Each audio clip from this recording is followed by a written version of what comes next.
আসসালামু আলাইকুম রহমতুল্লাহি ওবরকাতুহু। সম্মানিত দর্শক,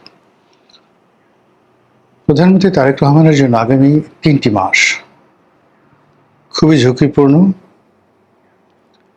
অত্যন্ত চ্যালেঞ্জিং, প্রতিযোগিতামূলক এবং তার জন্য এটা রীতিমতো অস্তিত্বের লড়াই।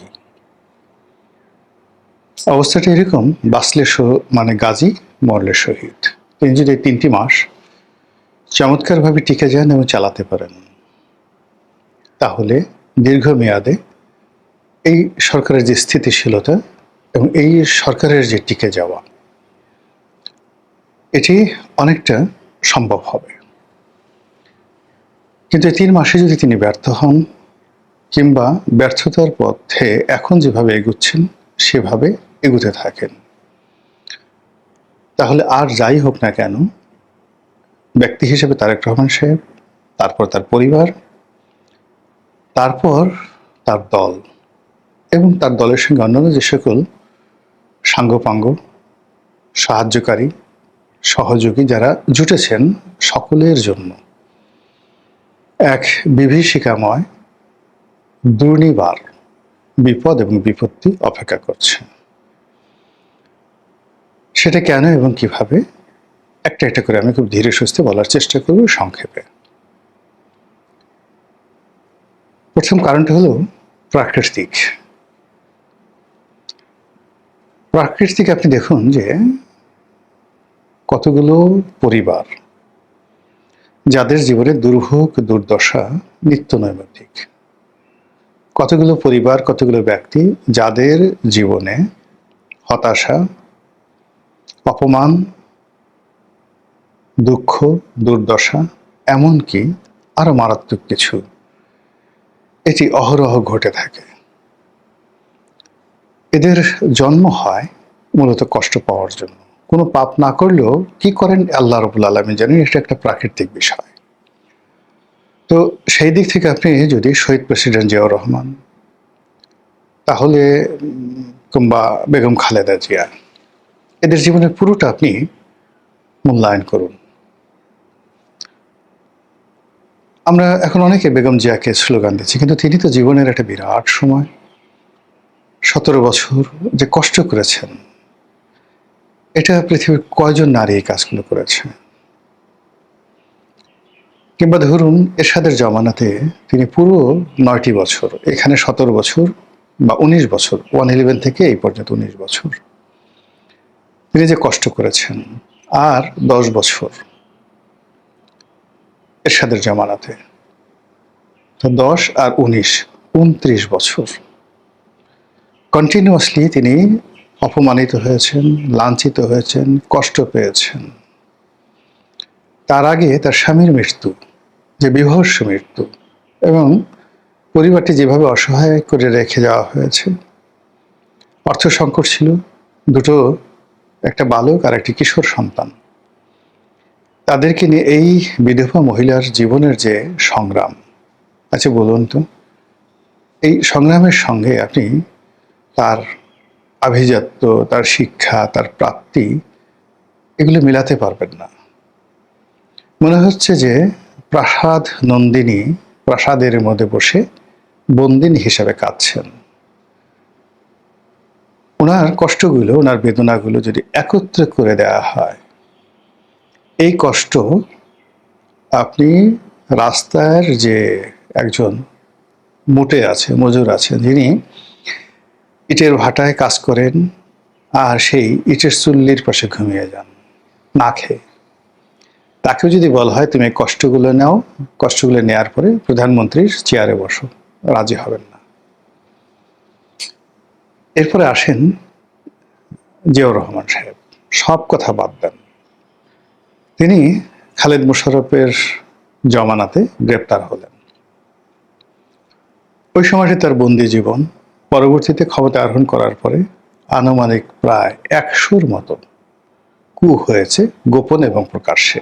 এর মধ্যে অন্তত 40টি কূ তিনি দমন করেছেন।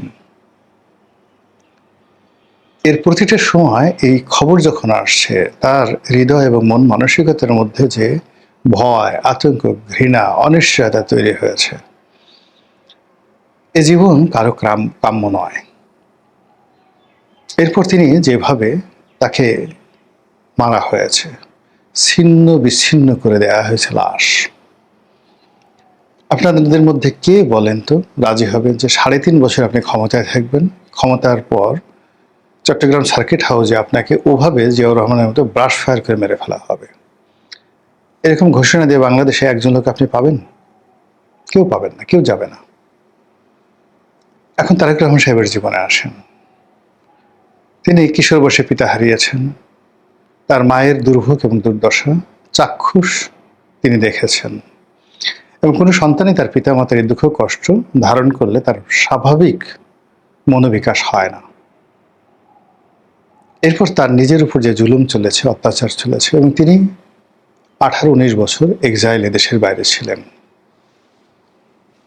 কাজে আপনি চিন্তা করুন, এই জিয়া পরিবারের উপরে যে সকল গ্রহ নক্ষত্রের নড়াচড়া হচ্ছে, এটাকে আপনার প্রাকৃতিক একটা বৈশিষ্ট্য সামনে আনতে হবে, যে এই প্রাকৃতিক বৈশিষ্ট্যকে কিভাবে অ্যাভয়েড করা যায়, কোন কর্ম দ্বারা, কোন জাদু দ্বারা, কোন মন্ত্র দ্বারা। এই বিষয়গুলো পৃথিবীর তাবৎ ধর্মে এ সকল বিষয় যখন ঘটনা ঘটে, তখন সেখানে প্রতিবিধান আছে। অল অব দ্য ফিলসফি, পৃথিবীর এমন কোনো দর্শন শাস্ত্র নেই এই প্রকৃতির এই লীলা খেলাকে অস্বীকার করতে পারে, এমন কোনো ধর্ম নেই অস্বীকার করতে পেরেছে। আর এগুলো থেকে রক্ষা পাওয়ার জন্য যে কর্মকাণ্ড যা কিছু আছে, তার একটি সিঙ্গেল নমুনা বিএনপি বা তার দলের লোকজনের মধ্যে নেই। ফলে প্রথম কাজ হলো তারেক রহমান সাহেবের যে গ্রহ এবং নক্ষত্র, এই গ্রহ নক্ষত্র প্রাকৃতিক নিয়মে স্বাভাবিক অবস্থায় নেই। এই গেল এক। 2 নম্বর হলো যে আমাদের দেশের প্রাকৃতিক যে সময়, জুন, জুলাই, আগস্ট, এই 3টি মাস আমাদের দেশে বহু দুর্ঘটনা ঘটে। ঝড়, বৃষ্টি, বন্যা, বাদল, ফসলহানি, মানুষের মন খারাপ, প্রকৃতি বিরূপ পরিস্থিতি সব মিলিয়ে এই সময়টিতে যে সকল দুর্ঘটনা ঘটে, এটার চূড়ান্ত একটা ফলাফল হয় সেপ্টেম্বর মাসে। কাজেই এই যে তারেক রহমান সাহেবের এখন যে সময় জুন মাস যাচ্ছে, জুন, জুলাই, আগস্ট, এই 3টি মাসের যা কিছু কর্ম এটি সেপ্টেম্বর মাসে আপনারা দেখতে পাবেন। আপনি যদি শেখ হাসিনার জীবন দেখেন, একই ঘটনা ঘটেছে। আপনি যদি জিয়াউর রহমানের ঘটনা দেখেন, এরশাদের ঘটনা দেখেন, তারপর খন্দকার মোশতাকের ঘটনা দেখেন, সবই কিন্তু জুন, জুলাই, আগস্ট, সেপ্টেম্বর, সেপ্টেম্বরের শেষ সবকিছু। তো সেই দিক থেকে এই যে আগামী 3টি মাস দেশের অর্থনীতি, budget, tax collection, foreign relation, বিদেশের সাথে বন্ধুত্ব করা, সরকারি স্থিতিশীলতা, আমলাতন্ত্রের উপর, রাষ্ট্রতন্ত্রের উপর প্রভাব বিস্তার করা, সবকিছু নিয়ন্ত্রণে আনা, জনগণের কল্যাণ সাধন করা, জনগণকে সরকারের পক্ষে নিয়ে আসা, প্রতিদ্বন্দ্বীদের মনে ভয় সৃষ্টি করা, আর প্রতিপক্ষ যারা রয়েছে তাদের সঙ্গে সহনশীল সম্পর্ক। আচ্ছা বলেন তো, একটা উপকরণ জনাব তারেক রহমান সাহেবের পক্ষে আছে? সরকারের 4 মাসে কোনো একটি রাষ্ট্রের সঙ্গে কি কৌশলগত সম্পর্ক স্থাপন করা গিয়েছে? আগামী 3 মাসে করা যাবে তার কোনো নমুনা আছে? প্রশ্নই আসে না। তিনি মালয়েশিয়াতে যাচ্ছেন, মালয়েশিয়াতে যেখানে বর্তমান প্রধানমন্ত্রী ডক্টর মোহাম্মদ ইউনূসের ঘনিষ্ঠ বন্ধু, যিনি ডক্টর মোহাম্মদ ইউনূসের সঙ্গে দেখা করতে কোনো রকম প্রোটোকল ছাড়া চলে এসেছেন, তো সেই দেশে তারেক রহমান সাহেব যাচ্ছেন। সেখানে ডক্টর মোহাম্মদ ইউনূসের সাথে সম্পর্কটা লেনা দেনা একটা গুরুত্বপূর্ণ বিষয়। 2 নম্বর হলো যে 2001 থেকে 2006 সালে যখন তারেক রহমান সাহেব ক্ষমতাধর ছিলেন, তখন মালয়েশিয়াতে তার বিনিয়োগ নিয়ে, তার অর্থ নিয়ে নানা রকম কথাবার্তা ছিল। বিএনপির অনেক প্রভাবশালী নেতা মালয়েশিয়াতে সেকেন্ড হোম করেছিলেন। মালয়েশিয়াতে বাংলাদেশিদের, সেটা বিএনপি হোক, আওয়ামী লীগ হোক, তাদের ফান্ড ট্রান্সফার করা, থাকা, ব্যবসা বাণিজ্য করা, সম্পত্তি ক্রয় করা, এটার একটা স্বর্গরাজ্য। আরাফাত রহমান কোকো সেখানে ছিলেন, তার স্ত্রী এবং সন্তানেরা সেখানেই লালিত পালিত হয়েছেন এবং এখনো সম্ভবত সেখানেই আছেন। তো সেই মালয়েশিয়াতে তিনি যাচ্ছেন, সেটি কি তার ব্যক্তিগত সফর, রাষ্ট্রীয় সফর, লোক দেখানো সফর, নাকি ডক্টর মোহাম্মদ ইউনূসের বন্ধুর সঙ্গে যে কোনো একটা সমঝোতা বোঝাপড়া? এর কারণ হলো ডক্টর মোহাম্মদ ইউনূস এই মালয়েশিয়াকে টার্গেট করেই একটি ম্যান পাওয়ার লাইসেন্স করেছিলেন। তো সেই ম্যান পাওয়ার লাইসেন্সটি এখনো বহাল আছে, কিন্তু ইউনূস সাহেবের ক্ষমতায় চলে যাওয়ার পর মালয়েশিয়াতে একটা লোকও পাঠানো যাচ্ছে না, এখনো পর্যন্ত সেটি অ্যাপ্রুভ করেনি। তো মালয়েশিয়াতে যদি লোক পাঠাতে হয় তাহলে কি আনোয়ার ইব্রাহিম প্রধানমন্ত্রী, তার কোনো অনুরোধ আছে, নির্দেশনা আছে, সাজেশন আছে ইউনূসের ব্যাপারে? সেটা কিভাবে জনাব তারেক রহমান সাহেব সামঞ্জস্য করবেন? এবং সেখান থেকে তিনি সরাসরি যাবেন বেইজিংয়ে।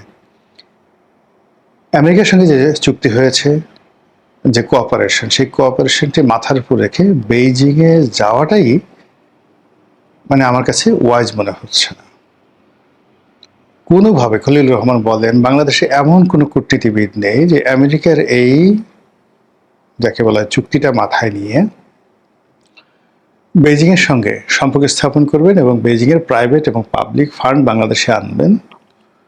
এটি শুয়ের পেছন দিয়ে উঠ ঢোকার মতো অসম্ভব একটি ঘটনা। কাজে বেইজিং যাওয়ার আগে তাকে দুটো বিষয় সিদ্ধান্ত নিতে হতো বা হবে। এক, আমেরিকার সঙ্গে থাকবেন, বেইজিংয়ের সঙ্গে জাস্ট ফরমাল, আর আমেরিকাকে তালাক দিয়ে বেইজিংয়ের কৌশলগত বন্ধুত্ব হবেন বা বন্ধুত্ব শুরু করবেন বেইজিংয়ের সঙ্গে। আগামী 3 মাসে তিনি বা তার সরকার এরকম একটি গুরুতর সম্পর্ক স্থাপন করবেন, রিলেশন করবেন বা যা কিছু করবেন, এটা অসম্ভব একটা বিষয় হয়ে দাঁড়িয়েছে। এর বাইরে ভারতের কূটনীতি তো আছেই। অন্যদিকে আওয়ামী লীগ, জামাত, বামপন্থী রাজনৈতিক দলগুলো, এমনকি সেই যে 2001 সন থেকে 2006 সন পর্যন্ত সারা বাংলাদেশে যেভাবে বাংলা ভাই, যেভাবে শায়ক আব্দুর রহমান, যেভাবে আনসারুল্লাহ বাংলা টিম, তারা তাদের কর্তৃত্ব প্রতিষ্ঠা করে ফেলেছিল, সেটা এই জমানাতেও ইউনূস জমানার চেয়ে বেশি চলছে, কিন্তু তারা রাগ করছে না। ইউনূস জমানাতে তারা খোলস ছেড়ে বের হয়ে এসেছিল। আপনি হিজবুত তাহরিরকে দেখা যেত, তারা প্রকাশ্যে তাদের কাজকর্ম চালাতো এবং প্রশাসন রাষ্ট্রযন্ত্রে অনেক হিজবুত তাহরির লোক এখনো আছে। ইউনূস জমানাতে তারা ওপেন হয়েছিল, মনে করা হতো তারা আসলে জামাতের লোক, কিন্তু বেসিক্যালি নট, তারা হিজবুত তাহরির লোক। ইটস এ গোপন একটা সংগঠন, অত্যন্ত শক্তিশালী। এই সংগঠনটি গত 4 মাসে তারেক রহমানের জমানাতে একেবারে নিশ্চুপ হয়ে আছে, কিন্তু তাদের অ্যাক্টিভিটিস আগের চেয়ে আরো বেশি করে চলছে। It is very dangerous for mister Rahman. তো মিস্টার রহমান মানে তারেক রহমান, তিনি যে কাজগুলো করছেন সেই কাজগুলোর মধ্যে মেধার ধারাবাহিকতা, এগুলোর পরিবর্তে চমক বেশি দেখা যাচ্ছে।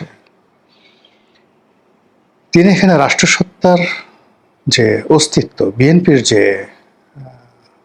অগ্রযাত্রা, এগুলোর চাইতে চমক সৃষ্টি করা, নিজে গাড়ি ড্রাইভ করা, মিডিয়াতে বারবার আসা এবং যে কোনো কারণে তার কন্যার, তার স্ত্রী, তাদের প্রশংসা, তাদের ইতিবাচক গুণগান মানুষ করুক এবং সেই জিনিসগুলো সামনে আসুক, এই কাজগুলো সরকার বা রাষ্ট্র যুগপৎভাবে করছে। জাইমা রহমান খেলছেন, বাম পা দিয়ে গোল করছেন, এটাকে ভাইরাল করা হচ্ছে কেন? সরকার কি জানে না যে এদেশে একটি উগ্রবাদ গড়ে উঠেছে, এদেশে একটি জঙ্গিবাদ গড়ে উঠেছে, এদেশে নারীদেরকে অবগুণ্ঠনধারী করার জন্য একটা বিরাট শক্তিশালী চক্র কাজ করছে? সেখানে জাইমা রহমান এবং জুবাইদা রহমানকে সামনে আনা, এই পরিস্থিতি নিয়ন্ত্রণ না করে, একটা মডারেট সোসাইটি গঠন না করে, এটা তারেক রহমান সাহেবের পরিবারের জন্য ঝুঁকিপূর্ণ। কেন তিনি সেই কাজগুলো করছেন? 2 নম্বর হলো তিনি গাড়ি চালাচ্ছেন, বেল্ট বেঁধে নিজে নিজে গাড়ি চালাচ্ছেন। ইটস এ ডেঞ্জারাস গেম, মারাত্মক ডেঞ্জারাস গেম বাংলাদেশের মতো জায়গাতে। কেন তিনি এই কাজগুলো করছেন? কেন তার গাড়ি চালানোর শখ? তিনি তো 2001 থেকে 6 পর্যন্ত অনেক গাড়ি চালিয়েছেন, ইংল্যান্ডে অনেক গাড়ি চালিয়েছেন। গাড়ি চালানো তার একটা প্যাশন, তার একটা ফ্যাশন, ভালো গাড়ি তার পছন্দ, এটা আমরা সবাই জানি। কিন্তু রাষ্ট্র পরিচালনার স্বার্থে এই বিষয়গুলোকে একটু বাদ দেওয়া যায় না? এই গাড়ি চালানোটাকে একটু বাদ দেওয়া যায় না? এটা তার ব্যক্তিত্ব নষ্ট করছে, তাকে মানে অনেকে টিটকারির বিষয়বস্তু বানিয়ে ফেলছে এবং তার যে পুরো প্রোটোকল এবং তার বিধি ব্যবস্থাকে ঝুঁকির মধ্যে ফেলে দিচ্ছে। কাজে তাকে সিদ্ধান্ত নিতে হবে তিনি গাড়ি চালাবেন না রাষ্ট্র পরিচালনা করবেন। তিনি বিমানে বসে ফাইল দেখবেন, গাড়িতে বসে ফাইল দেখবেন, প্রত্যেকটা মুহূর্তে তার একটা মুভিং স্টেশন থাকে। কিন্তু তিনি যদি নিজে ড্রাইভ করেন, ড্রাইভিং সিটে থাকেন, ওই সময়টাতে তার আসলে ড্রাইভিং ছাড়া অন্য কোনো চিন্তা করা যায় না, নাম্বার ওয়ান। নাম্বার টু হলো, ড্রাইভিং এমন একটা বিষয় যাদের মাল্টি ডাইমেনশনাল চিন্তা থাকে, বহুমুখী চিন্তা থাকে। একসাথে 10টা চিন্তা যারা করে তারা কোনোদিন গাড়ি ড্রাইভ করে না, করতে পারে না। আর যারা ড্রাইভার বা গাড়ি চালায় বা খুব দক্ষ গাড়ি চালায়, তারা একটা নির্দিষ্ট দিকে কনসেন্ট্রেট থাকতে পারেন, আর দুনিয়ার অন্য কোনো চিন্তা বা 2-3টা চিন্তা একসাথে করতে পারেন না। ইট মিনস তারেক রহমান সাহেব একসাথে 3-4টা চিন্তা, 3-4টা সমস্যার সম্ভাবনা একসাথে তিনি করতে পারেন না। এটা তার ড্রাইভিংয়ে তিনি যত বেশি নিজেকে এক্সপার্ট দেখাবেন, তত এই জিনিসটা প্রমাণ হবে। তিনি কি সেটা জানেন? তো এই যে যা কিছু হচ্ছে, সব কিছুই আগামী 3 মাসের মধ্যে একটা সেটেলমেন্টে চলে আসবে এবং সেই সেটেলমেন্টটা আমাদের কারোর জন্য সহজ নয়। অনেক কিছু ট্রান্সফর্ম হচ্ছে, অনেক কিছু ধূমায়িত হচ্ছে, অনেক কিছুর রসায়ন তৈরি হচ্ছে, সামনে পেছনে, পর্দার আড়ালে, আকাশে বাতাসে, নদী সমুদ্রে পাহাড়ে, সব জায়গাতে। এটা কোনো ছেলে খেলা নয়। আশা করি সরকারি যারা কর্তা ব্যক্তি রয়েছেন, গবেষক রয়েছেন, দার্শনিক রয়েছেন, চিন্তাবিদ রয়েছেন, অর্থনীতিবিদ রয়েছেন, আমার সে বহু বহু পণ্ডিত, কিন্তু ক্ষমতার কাছাকাছি থাকলে, ক্ষমতার মধ্যে থাকলে অনেক জিনিস বোঝা যায় না, যেটা আমরা দূর থেকে বুঝতে পারি কম বুদ্ধি থাকা সত্ত্বেও। বিষয়গুলো তারা যদি চিন্তা করেন, তাহলে আমাদের সবার জন্য কল্যাণকর। মহান আল্লাহ আমাদের সবাইকে হেদায়েত দান করুন, হেফাজত করুন। আসসালামু আলাইকুম ওয়া রাহমাতুল্লাহি ওয়া বারাকাতুহু।